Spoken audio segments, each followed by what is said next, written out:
I'm $200,000 in debt, and I can't believe I'm actually saying that out loud. I've never really talked about it outside of conversations with myself and a mentor. I told my parents, and we've had quick conversations about my student loans, but I kind of just left it there because all of that $200,000 isn't student loans.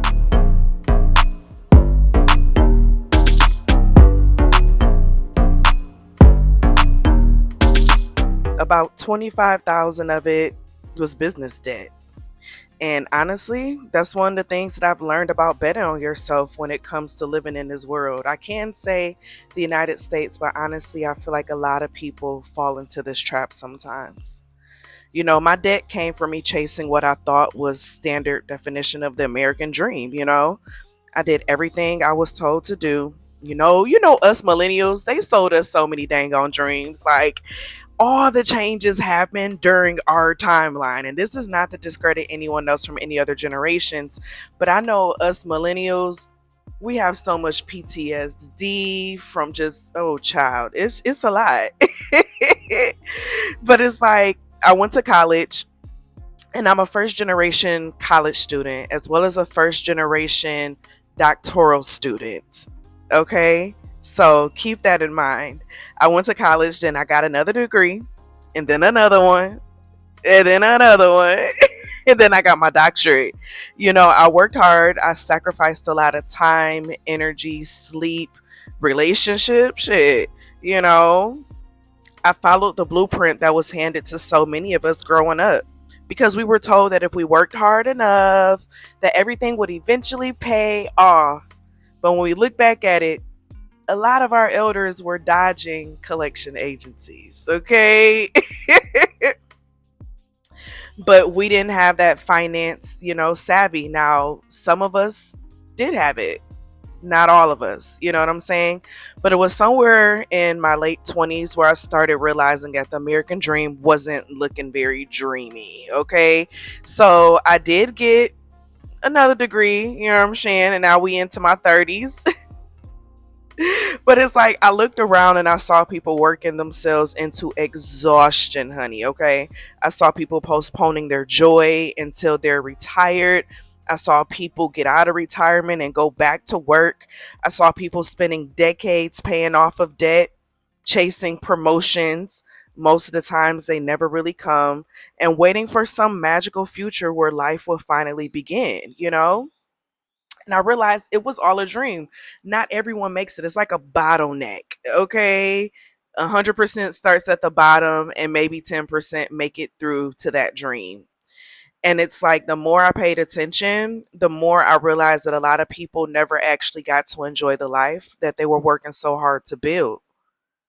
And reality is, those at the top work the less. Crazy, right? We were told a lie. But like sometimes I joke and say that the system was set up this way on purpose because once you're deep enough into the game, it becomes incredibly difficult to step away from it. And I know I'm joking, but what do they say? There's always some truth behind the damn jokes, okay? But it's like we have mortgages, car payments, student loans, credit cards, responsibilities, expectations, and social pressure. And when the economy starts to go up and down, you're forced to force your hand. There's a lot of predatory services out there. Hell, a mortgage for 30 years, like they're locking you into a sentence. Now, listen, some people love having homes. Some people want to just have that one space and build. I'm not talking about y'all. I'm talking about those who like their freedom, who have a big free spirit to them. But it's like by the time that many people realize that they don't actually want the life that they've started to build, they're financially trapped inside of it and they can't get out. I hear so many elders looking at, tiny home living, van life, things of that nature, wishing that they could just downsize their life and live simpler. And it's like for me, the biggest wake up call wasn't even just the debt itself, it was what the stress was doing to my health. I went through a period where I had a lot of internal bleeding going on inside of my body, and I had to go through so many doctor's appointments and tests and colonoscopies and all that jazz to find out that I had bleeding ulcers, and that came from stress. And baby, when I tell you that stress had my health messed up, I mean it. Okay. On top of that, being constantly worried about money, constantly thinking about the future, constantly trying to figure out how I was going to make everything work. I was carrying the weight of student loans, business expenses, bills, expectations, and the pressure of trying to build something meaningful all at the same damn time. Okay. It felt like no matter how much progress I made, there was always another financial mountain waiting for me on the other side. And at some point, I had to ask myself a serious question. What was the point of sacrificing my health just to participate in a system that wasn't making me happy? That question changed everything. And it's one of the reasons I ultimately decided to leave the country and build in other countries. I know it's not super easy to get full residency in a lot of countries. There are some who have simpler ways to get dual citizenship, but that's not my goal. My goal is just to experience, see life, learn the people, learn the land, and I realize in every environment I'm introduced to another version of myself, you know? So that's why I love being a nomad. And I've shared before that living as a full time nomad has actually been less expensive than maintaining my life in the United States. You know, when I sat down and looked at my expenses, it was really shocking between my rent, utilities, car payment, car insurance, and all other experiences and expenses attached to maintaining a traditional life in America. It was costing me more than simply staying in Airbnbs and moving around the world, honestly. Now, that's not true everywhere. I want to add that piece in there because I don't want to be one of those who are blind to the realities of the world. There are countries that are expensive as hell. A big reason why I have no desire to go to Europe. You know, there are cities that are expensive. But for me personally, I found that my quality of life improved while my expenses decreased because of the spaces where I go and choose to travel to. Now, at the same time, I never want to ignore the privilege that comes with being able to do this. You know, as an American from the United States, I recognize that I have opportunities that many people around the world don't have. And I know how difficult it can be for people from other countries to obtain visas to visit the United States. Like, I was just in Brazil and hearing the process that they have to go through to even get an interview to get a visa. It's like, wow, you know, we're very privileged in the United States to have the ability to move around the way that we do, you know. And I know that many families immigrate to the United States specifically because they believe it will create better opportunities for better generations. You know, I've met people who do work incredibly hard and send money back home to support their families because the currency stretches further there. You know, I recently saw a meme that said, the new American dream is to leave America. And I definitely laughed when I first saw that meme. You know, then I realized that there was a lot of truth in that. Like, the goal for many people now isn't necessarily to own a huge house with a white picket fence. It's to create enough stability and flexibility to live life on their own terms. And it's to earn income and stronger currencies while living somewhere that allows them to breathe a little easier. It's like to stop feeling like every single decision is being controlled by financial pressure. And even though the value of the US dollar isn't what it used to be, it still stretches much further in many places around the world than it does back home. And I'm grateful for that reality, and I don't take it for granted because that is definitely still a luxury and a privilege when looking at certain perspectives. But even with all of that, I still have $200,000 in debt. We're not going to forget about that. In fact, my student loans recently came out of deferment, and baby, woo! Let me just have y'all guess in the comments what you think my monthly payment is supposed to be. The answer just might surprise you. I'm going to release it in another video. The interesting thing is that when I look back, though, I understand why I made the decision I made. I wasn't being irresponsible. I was trying to create opportunities for myself. And I had to get out of that self-blaming and that self-guilt, because that's something that the system does in order for you to basically self-sabotage and put that energy back on yourself without acknowledging the bigger problem overall. It's like I earned a bachelor's degree, 2 master's degrees, and a doctorate. And thankfully, most of my doctoral program was covered through a fellowship, and I will always be grateful for that. but the last 5 years of my doctorate were funded. But I still had loans from previous programs and that first year of the doctoral program before funding kicked in, okay? And like many millennials, I believed education was the key. Now, I'm not against education, but I am, you know what I'm saying, for financial literacy and to be better prepared for that process, because not everyone who graduates gets a job that would basically help them to pay it all off. You know what I'm saying?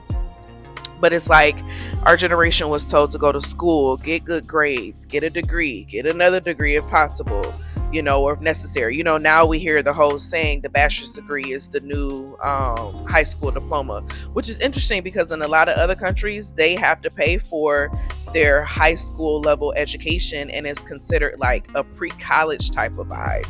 It's very interesting, the things that you learn from traveling around the world. But we were told to find a good job, work hard, and eventually everything will work itself out. And for some people, maybe it did. For many of us, it didn't.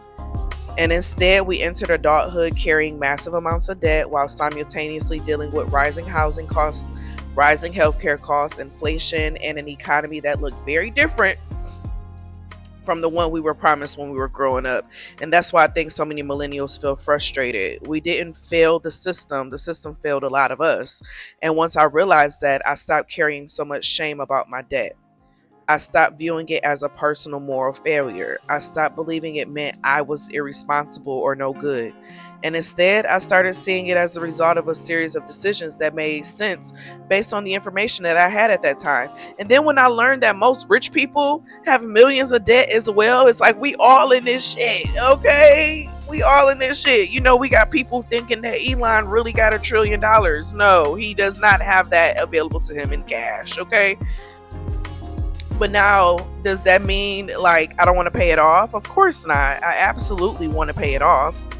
But what I'm not willing to do is sacrifice my physical health, mental health, happiness, and my freedom just to aggressively chase debt.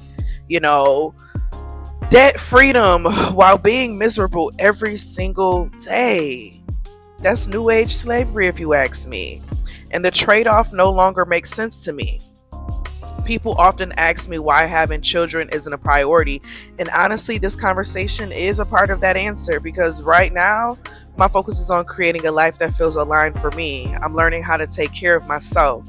I'm learning how to build a life that prioritizes peace instead of constant survival. And that took a lot of subconscious healing and work to do that. And that's why I'm so big with helping others work through theirs as well.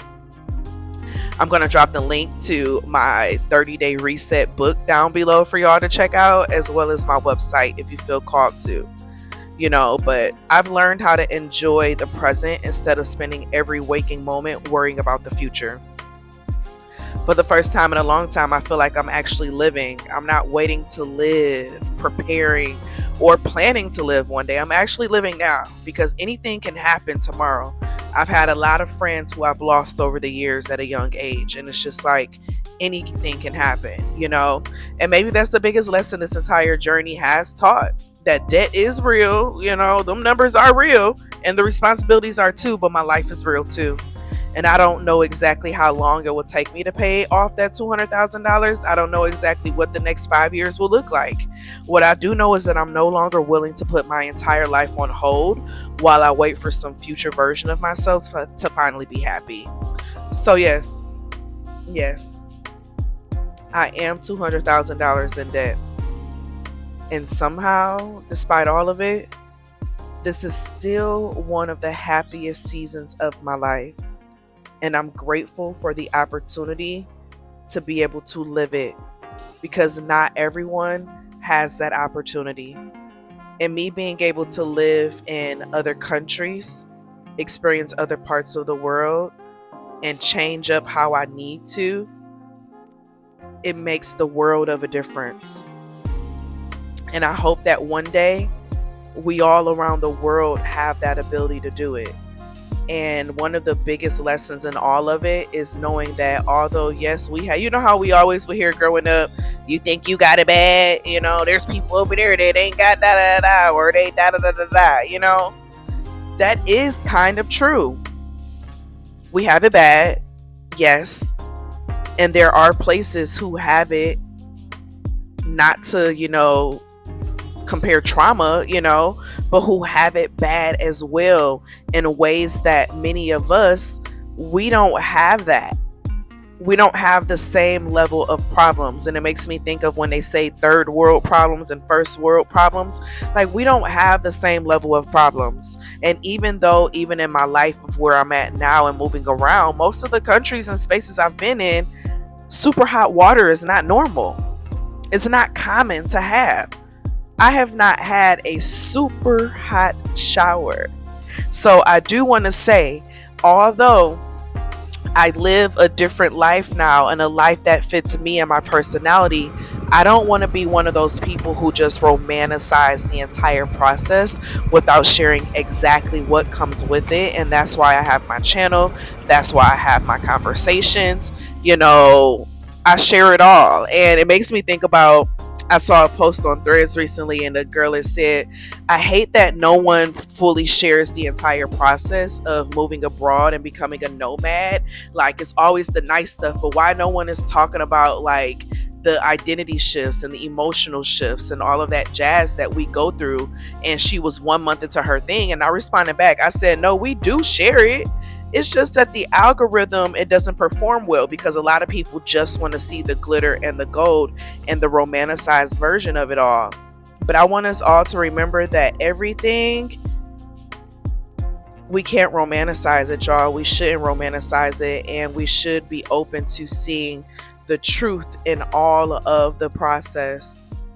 And so, yes, I'm $200,000 in debt in the United States. And I chose to live around the world where the cost of living is lower.